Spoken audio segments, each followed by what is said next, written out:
Hello, hi, I hope you all are doing good. I welcome you all to our channel Biology Lounge, जहाँ पे आज हम पढ़ने वाले हैं about the numericals of Hardy-Weinberg principle. So in the last lecture हमने काफी detail में Hardy-Weinberg principle के बारे में बात की थी, उसका थ्योरी समझा था. तो आज हम उसी थ्योरी को अप्लाई करके इसके न्यूमेरिकल्स अटेम्प्ट करने वाले हैं, क्योंकि जितना इम्पोर्टेंट इसका थ्योरी पोर्शन है उतना ही इम्पोर्टेंट इसके न्यूमेरिकल्स हैं. So they are very important but very easy. थोड़ा सा दिमाग लगाएंगे so we'll very easily be able to solve them, right? तो मैं यहाँ पे आपको डिटेल में उनका सोल्यूशन करवाऊंगी, but I would want you कि आप लोग अपने हाथ से अपनी नोटबुक में भी इसको सॉल्व करें सो दैट वो चीज आपके दिमाग में रजिस्टर हो जाए, right? So let's get started with the first question, which is in a population that is in Hardy-Weinberg equilibrium, 40% of the plants are recessive. तो हमें एक पॉपुलेशन दी गई है और हमें बोल रहे हैं कि वो पॉपुलेशन हार्डी-विनबर्ग प्रिंसिपल में है, हार्डी-विनबर्ग इक्विलिब्रियम में है, और उसमें 40% ऑफ जो टोटल प्लांट्स हैं they are recessive. So the first information that we have over here is that 40% of the plants are recessive. This is the first information that the question has given us. Next वो बोल रहा है and produce white flowers. If the total number of individuals in the population is 1400 plants, तो उसने हमें total बताया है 1400 plants.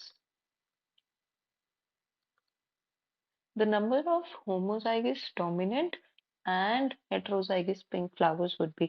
हमें क्या बताना है? We have to tell the number. So I'll represent it with N of homozygous dominant and number of heterozygous plants. I hope the question is clear. तो अब हम इसको सॉल्व करने की कोशिश करते हैं. तो अगर हमें उसने ये बोला that 40% of the plants are recessive, तो मैं n ऑफ रिसेसिव प्लांट्स को 40% ऑफ टोटल बोल सकती हूँ, which means 40% of 14,000 plants. Correct? इसको हम नॉर्मल मैथमेटिकली सॉल्व कर लेते हैं. 40% को 40/100 लिखेंगे इंटू 14,000. दो जीरो से दो जीरोस कैंसिल करेंगे, which is 40 into 140, which will come out to be 5600 plants. तो हमें पता चल गया that out of the total 14,000 plants, 5600 plants जो होंगे they will be homozygous recessive, right? अब आप मुझे एक बात बताओ, एक लॉजिकल रीजनिंग वाली बात है कि जो टोटल पॉपुलेशन होगी उस टोटल पॉपुलेशन के तीन ही पॉसिबल जीनोटाइप्स हो सकते हैं. या तो वो होमोजाइगस डोमिनेंट होंगे, या तो वो हेट्रोजाइगस होंगे, या तो वो होमोजाइगस रिसेसिव होंगे. इन तीन जीनोटाइप्स के अलावा और कोई जीनोटाइप तो पॉसिबल है नहीं. So the entire population will be made up of these three genotypes. तो मैं ये बोल सकती हूँ that number of plants having homozygous dominant plus number of plants having heterozygous plus number of plants having homozygous recessive will come out to be 14,000. Total population इन्हीं तीनों genotype से मिलके तो बनी होगी, राइट? अब मुझे इन दोनों का नंबर फाइंड करना है. ये मुझे गिवन है 5600, दिस आई हैव 14,000. तो मैं ये बोल सकती हूँ,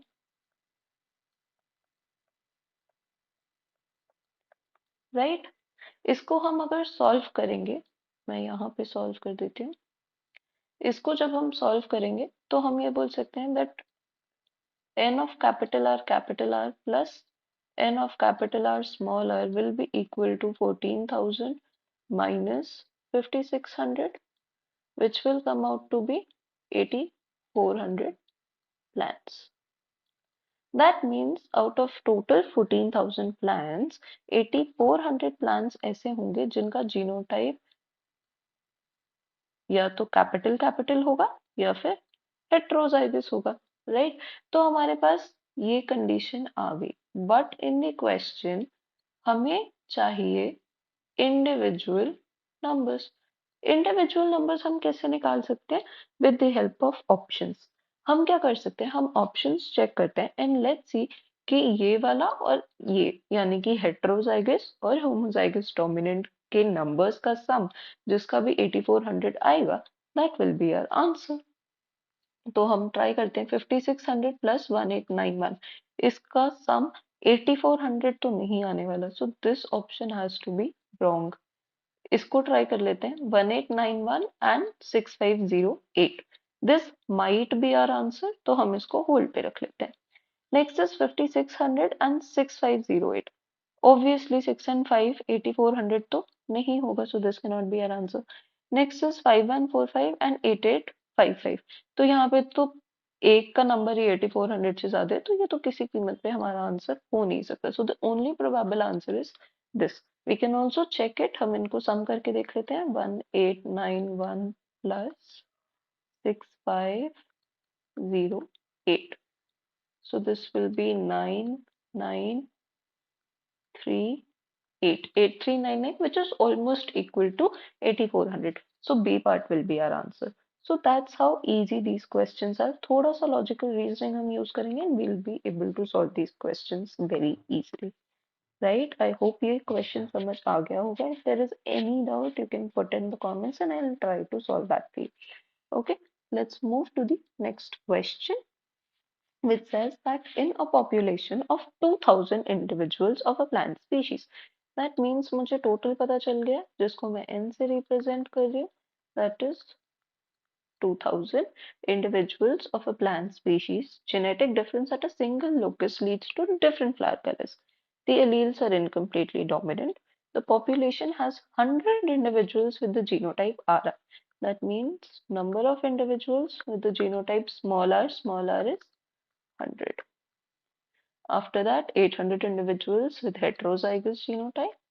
जब हमें नंबर गिवन है तो हम उसको n से रिप्रेजेंट करेंगे, हम उसे कभी भी f से या फ्रीक्वेंसी से रिप्रेजेंट नहीं करेंगे, which is a very common mistake, क्योंकि frequency is not equal to number.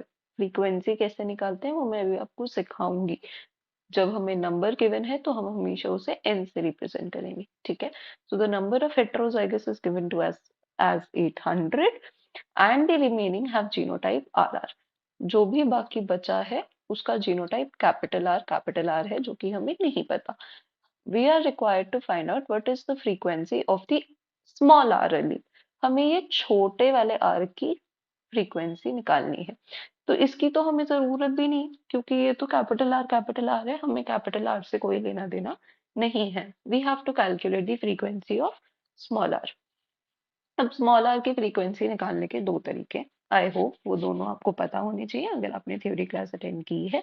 अगर आपने नहीं की तो कोई बात नहीं, मैं यहाँ पे आपको ब्रीफ में एक्सप्लेन कर देती हूँ, but I would highly recommend for you all to go and see that lecture, right. तो हम क्या कर सकते हैं, सबसे पहले हम इसकी फ्रीक्वेंसी निकाल लेते हैं। We can calculate the frequency of this particular small R genotype. Frequency कैसे निकालेंगे, number of individuals having this genotype divided by total, which will come out to be 100 upon 2000। इसको हम सॉल्व करेंगे तो हमारे पास आ जाएगा 0.05, राइट। उसके बाद हम निकालते हैं फ्रीक्वेंसी ऑफ हेट्रोजाइगस जीनोटाइप, जिसके लिए again number of individuals having heterozygous genotype divided by total, which will be 800 upon 2000, which will come out to be 0.4। अब हमारे पास इन दोनों जीनोटाइप्स की फ्रीक्वेंसी निकल गई। इससे मैं स्मॉल आर की फ्रीक्वेंसी कैसे निकालूंगी, तो उसके लिए हमें पता है कि हमारे पास फॉर्मूला होता है, that is frequency of small R plus half into frequency of capital R small R. यहाँ पे मैंने हाफ क्यों लिया, क्योंकि इस जीनोटाइप में सिर्फ एक ही आर एलील है, दो आर एलील्स नहीं है, इसीलिए मुझे इसको हाफ करना पड़ेगा। ठीक है, इसकी ये दोनों फ्रीक्वेंसीज हमने अभी अभी कैलकुलेट की है, so let's just quickly put in the formula. So small are की frequency 0.05 plus half into 0.4 which is 0.05 plus 0.2 which will be equal to 0.25. So that will be the frequency of the small r allele. Now this is one method of solving it कि हम individual genotypes का frequency निकाल लें from the given data और हम उसको इस formula में put कर दें. There is one alternate method as well जिससे भी हम बहुत easily frequency निकाल सकते हैं. So let's get to that method. इसके लिए हम क्या करेंगे? Let's go on to this alternate method.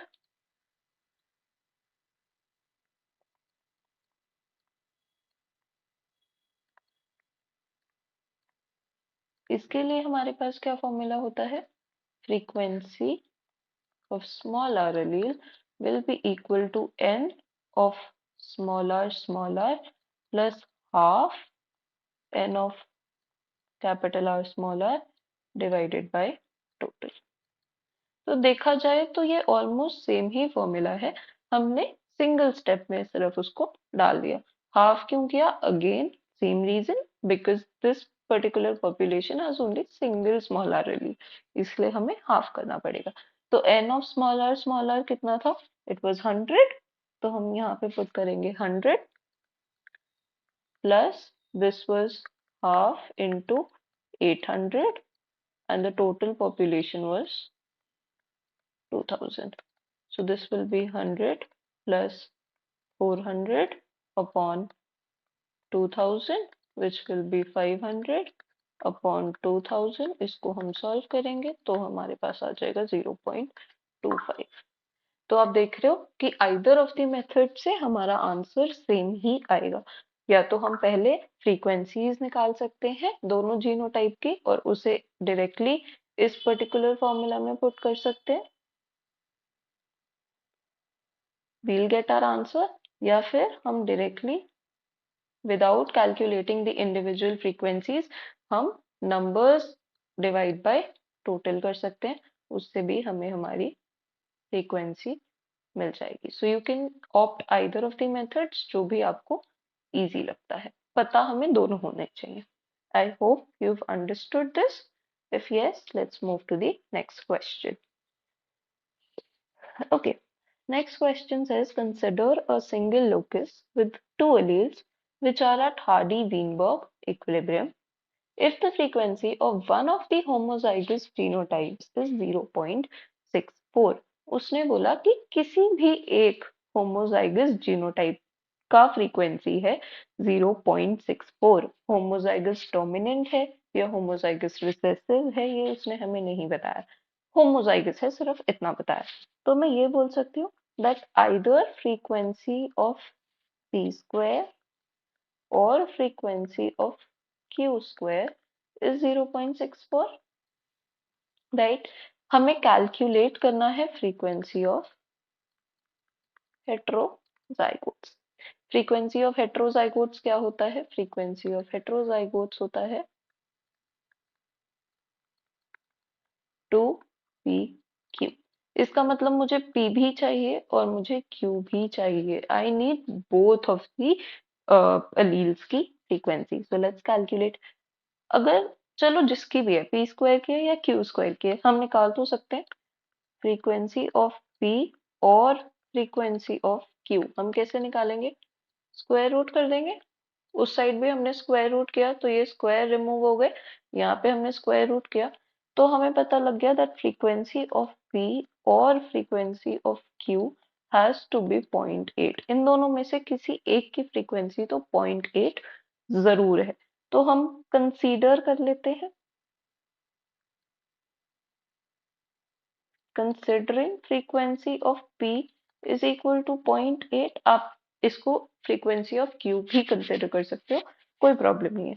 ठीक है, तो अगर p की फ्रीक्वेंसी 0.8 है और हमें पता है p plus q is always equal to 1, right. तो अगर P की फ्रीक्वेंसी 0.8 है तो Q की फ्रीक्वेंसी 0.2 नहीं होगी. So the frequency of Q has to be 0.2. तो हमें P की भी फ्रीक्वेंसी मिल गई और हमें Q की भी फ्रीक्वेंसी मिल गई. तो हम इस फॉर्मूला में पुट कर सकते हैं. Putting the values of P and Q, right. तो फ्रीक्वेंसी ऑफ हेटेरोजाइगोट्स क्या हो जाएगा? 2 into 0.8 into 0.2, that is 2 into 0.16, that is 0.32. So that is the frequency of the heterozygotes. As simple as that. I hope this question is also clear. Let's move to the next question, which says in a sample from a population, there were 65 individuals with BB genotype, that is capital B capital B. तो हम ये बोल सकते हैं that n of capital B is 65. मैं यहाँ पे n लिख रही हूँ क्योंकि नंबर ऑफ इंडिविजुअल्स बोला गया है, फ्रीक्वेंसी नहीं बोला गया है. Be very careful with this. Okay. 65 individuals जिनका जीनोटाइप है capital B. Then there are 30 individuals जिनका जीनोटाइप है capital B small b. So n of capital B small b is 30 and 15 individuals with small b. We are required to calculate the frequency of the small b allele. तो अभी हमने सीखा है कि कैसे हम फ्रीक्वेंसी निकाल सकते हैं. तो अब दोनों मेथड्स मैंने पिछली बार ही सिखाए थे. You can calculate using either of the two methods. ठीक है. तो लेट्स गेट स्टार्टेड. पहले मैं directly number of small b plus half into number of small b capital B divide by total. पहले हम इस फॉर्मूला से कैलकुलेट करते हैं, वैल्यूज पुट करते हैं. Capital B is 65 plus half into, sorry, capital B नहीं पुट करना, small b which is 15 plus half into small b capital B which is again 30 divided by total कितना होगा? 65 plus 30 plus 15, that would be 110. So 15 plus 15 upon 110, that is 30 upon 110, which will come out to be 0.27. So this is my frequency of, मैं बोल सकती हूँ that frequency of small b allele is 0.27. इसी को हम दूसरे फॉर्मूला से भी कैलकुलेट करके देख सकते हैं. The answer would be same. I would want you all to try to solve it with the other formula also. I'll write the formula for you. Frequency of small b allele would be frequency of small b genotype plus half into frequency of small b capital B genotype. तो आप इसमें इन दोनों genotypes की frequency calculate करोगे and you will put in the values in this formula और आप check करोगे कि क्या आपका आंसर यही आ रहा है या नहीं. ठीक है. फ्रीक्वेंसी कैसे निकालते हैं आई होप आपको क्लियर होगा. आपको सिर्फ number of individuals having this genotype divided by total individuals करना है. ठीक है. तो ये आप ट्राई करोगे and you will check this. Okay, so let's move to the next question, which says that in a random population of 400 individuals, so we have a population in which the total number of individuals, that means n, is 400. So let's write that information now. N is 400 from a population in which small a is 36. That means number of individuals having small a is 36, right? 36 individuals are homozygous for allele small a. How many individuals in the sample are expected to carry at least one capital A? उसने बोला है how many individuals are expected to carry at least one capital A allele. That is the genotype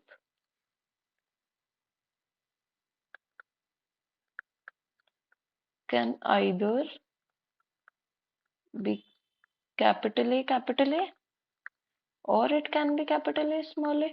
I hope you've understood this. Question ने बोला कि कम से कम एक capital A अलील तो होना ही चाहिए, दूसरे से हमें कोई मतलब नहीं है, लेकिन एक कैपिटल ए अलील होना चाहिए। मतलब या तो वो दोनों कैपिटल हो सकते हैं या फिर एक कैपिटल एक स्मॉल हो सकते हैं।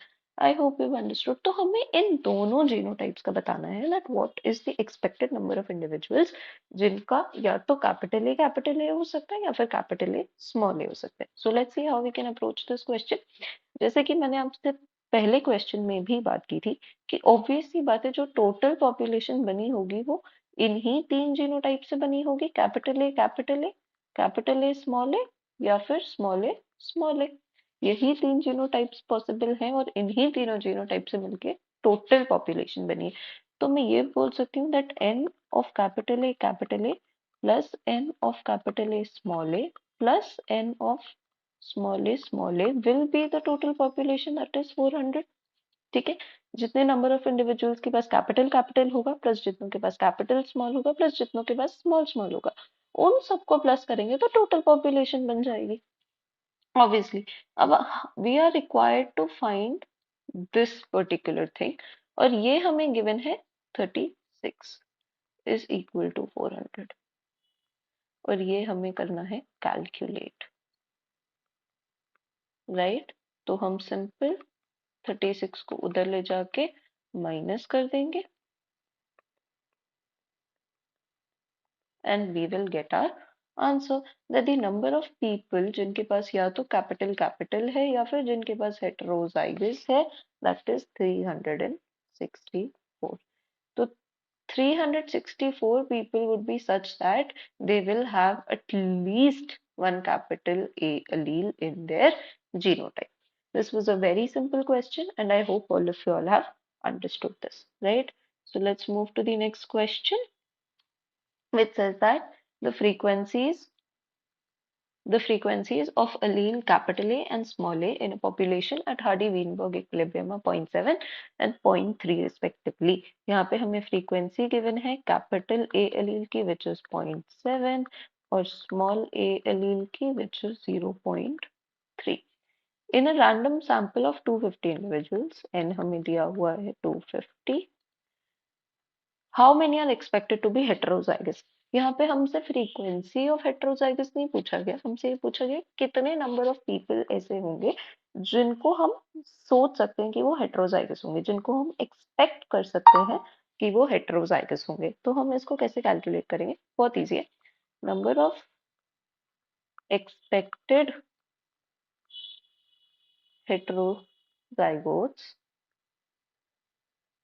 का फॉर्मूला हमें पता है that is simply frequency of heterozygotes into N, N यानी कि टोटल पॉपुलेशन। तो फ्रीक्वेंसी हम कैसे निकालते हैं, 2pq into capital N, that means 2 into capital A की frequency which is 0.7 into small A की frequency which is 0.3 into N which is 250। तो इसको हम सॉल्व करेंगे, 21 into 2.42 into 250 which will come out to be 105. So the number of expected heterozygotes is 105 individuals. Out of this population of 250, 105 individuals are expected to be heterozygotes. I hope you've understood। यहाँ पे उसने हमसे frequency नहीं पूछी थी, उसने हमसे number of individuals पूछे थे। ठीक है, तो हमें एनीवे मैं आपको साइड में इसको एक्सप्लेन भी कर देती हूँ। हमें पता है फ्रीक्वेंसी क्या होता है, number upon total. Whatever this is number of individuals, ठीक है, इसको एन से कंफ्यूज मत करना। हमें ये नंबर निकालना था तो हमने फ्रीक्वेंसी के साथ इस टोटल को मल्टीप्लाई कर दिया। ठीक है, तो आपको ये फॉर्मूला रटने की जरूरत नहीं है, जो फॉर्मूला हमने पहले पढ़ा है उसी से ये फॉर्मूला लिया गया है। हमें यहाँ पे नंबर निकालना था तो हमने फ्रीक्वेंसी निकाली और उसमें टोटल को मल्टीप्लाई कर दिया। ठीक है, let's move to the next question. Okay, among 1000 randomly selected individuals, that means n उसने हमें दे दिया है, n is 1000,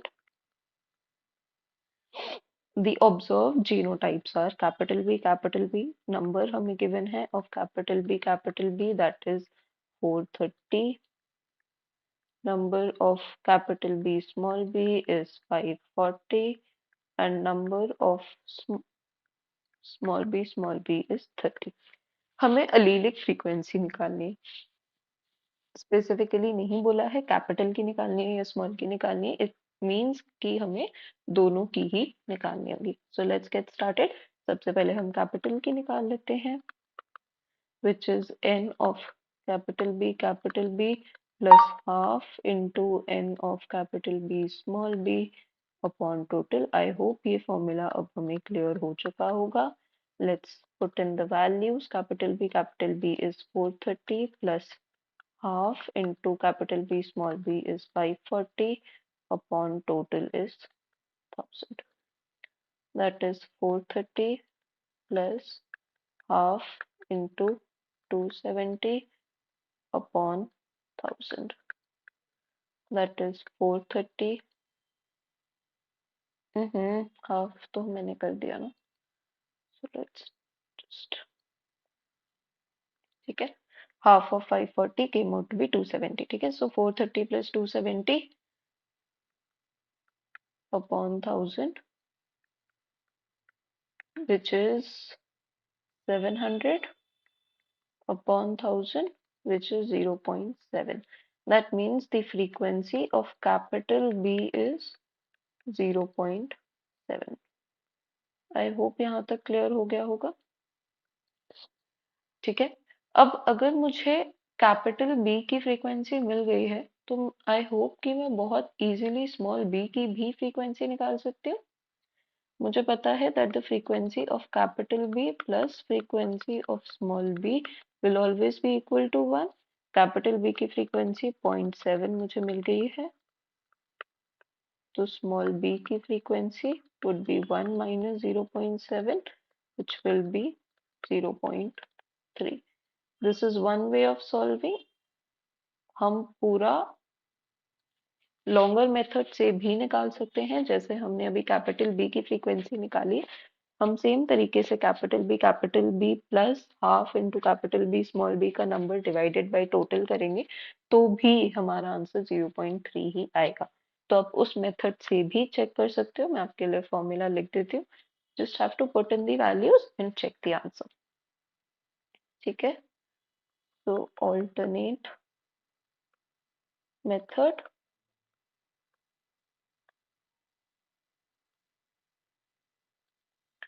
f of small b हम निकाल सकते हैं by n of small b plus n half into n of capital B small b upon total. इस formula में आप वैल्यूज पुट करोगे तो भी आपका आंसर 0.3 ही आएगा. You can check. इसके अलावा हमारे पास एक और ऑल्टरनेट मेथड है. वो ऑल्टरनेट मेथड क्या है जो हमने स्टार्टिंग में सीखा था. You can calculate the frequency of small b by calculating the frequency of small b plus half into frequency of capital B small b. आप इस फॉर्मूला में वैल्यूज पुट करके भी निकाल सकते हो, बट इसके लिए आपको पहले capital B small b genotype की फ्रीक्वेंसीज निकालनी पड़ेंगी. Once you calculated them you can simply put in this formula और आपका आंसर यहाँ से भी आ जाएगा. Okay, so let's move to the next question, which is in a population which is in Hardy-Weinberg equilibrium, the frequency of recessive genotype of a certain trait is 0.09. मतलब उसने हमें ये बोला कि there is a trait, there is a recessive trait. तो recessive trait का genotype क्या है? That means f of the recessive trait is 0.09. हमें बताना है the percentage of individuals with heterozygous. हमें बताना है percentage of heterozygous individuals. I hope the question is clear. तो इसको हम सॉल्व करने का ट्राई करते हैं. हमें फ्रीक्वेंसी ऑफ आर स्क्वायर पता है विच इज 0.09. अगर मैं दोनों तरफ इसका स्क्वायर रूट कर दूं तो मुझे फ्रीक्वेंसी ऑफ आर पता चल जाएगा. So frequency of r small r is 0.3. I hope यहाँ तक किसी को कोई प्रॉब्लम नहीं होगी। ठीक है, अगर मुझे फ्रीक्वेंसी ऑफ स्मॉल r पता चल गया तो मुझे पता है that capital R frequency of capital R plus frequency of small r will be equal to 1। Capital R की फ्रीक्वेंसी मुझे निकालनी है plus 0.3 will be equal to 1।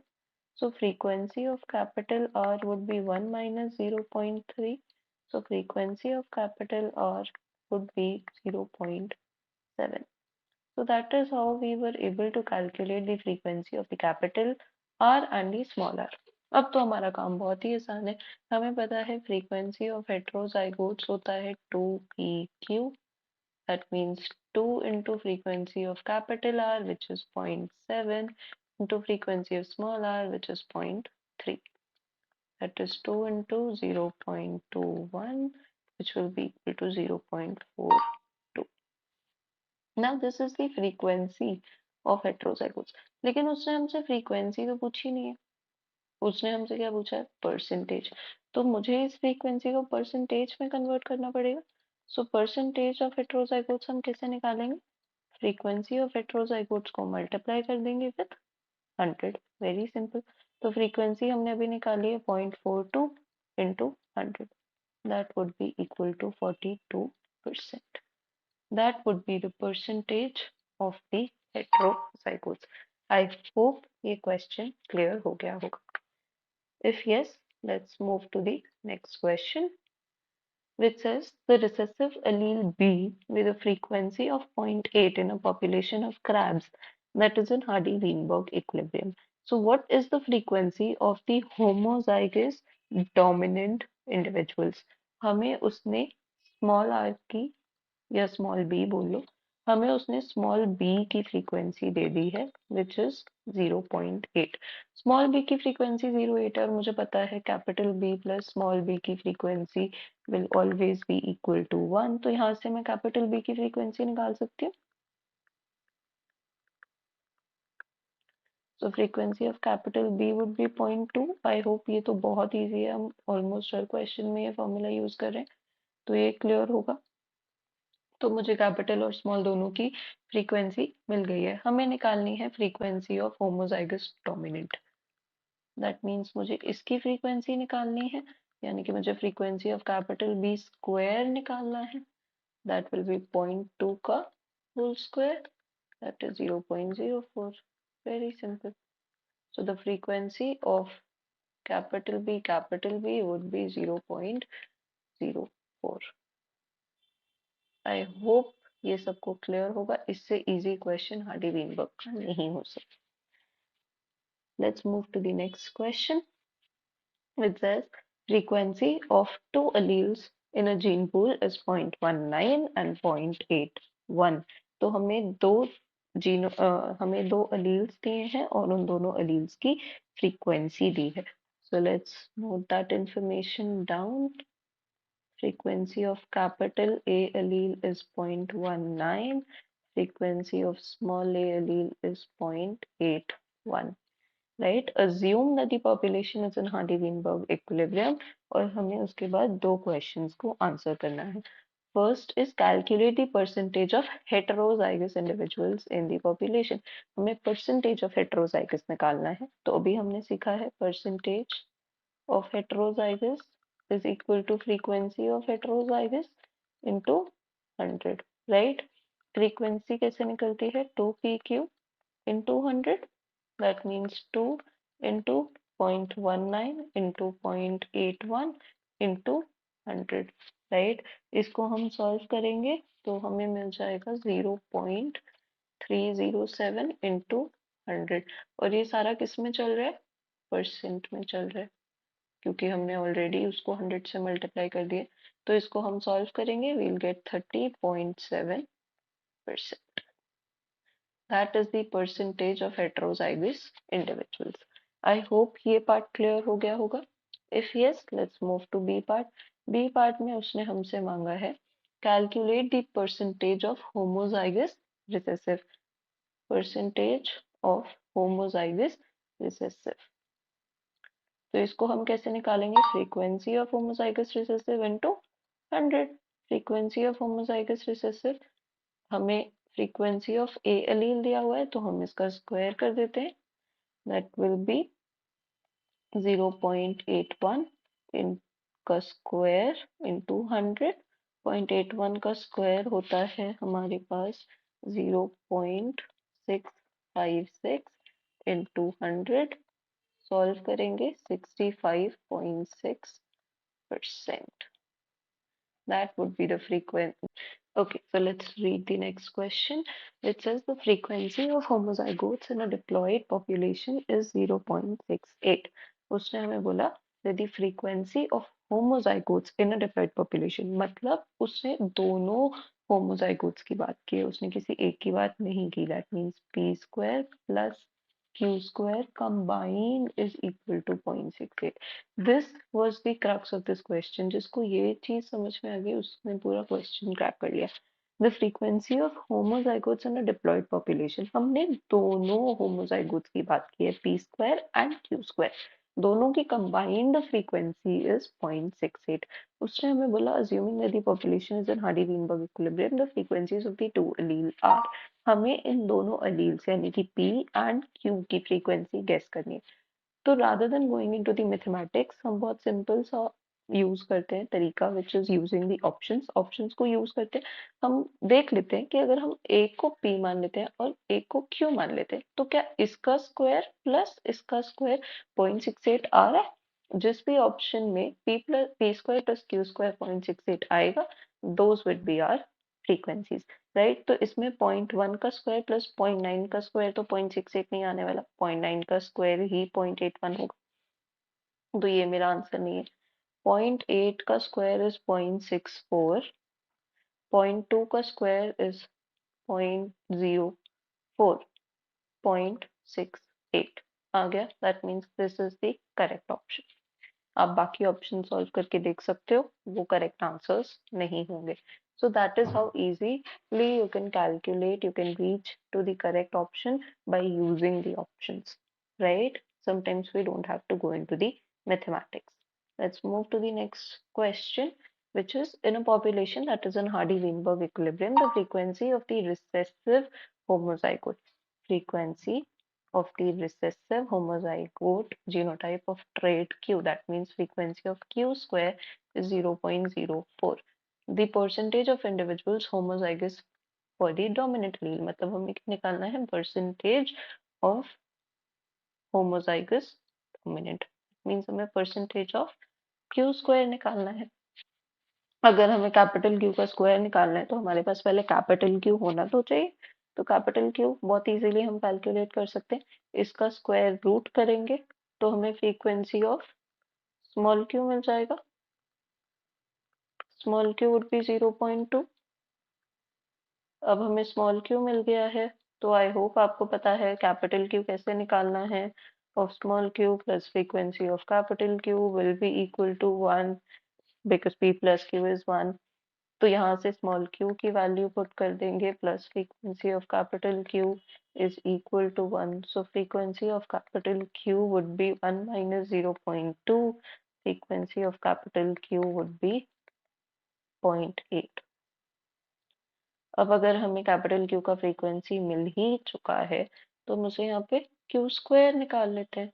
So percentage of Q square would be frequency of Q square into 100. Frequency of Q square 0.8 का whole square into 100, 0.64 into 100, that is 64%. That is how easy it was to calculate percentage of individuals having Q square. I hope all of these questions are clear to you. They were all जो हम इस video में पढ़ने वाले हैं. आप इन सबको करिए, ट्राई कीजिए, and if you have doubts in any of the questions, you can put in the comments and I'll try to solve them.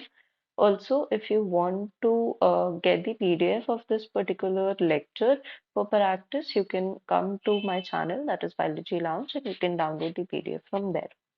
ठीक है, or you'll get the PDF of all the other lectures also at the same channel.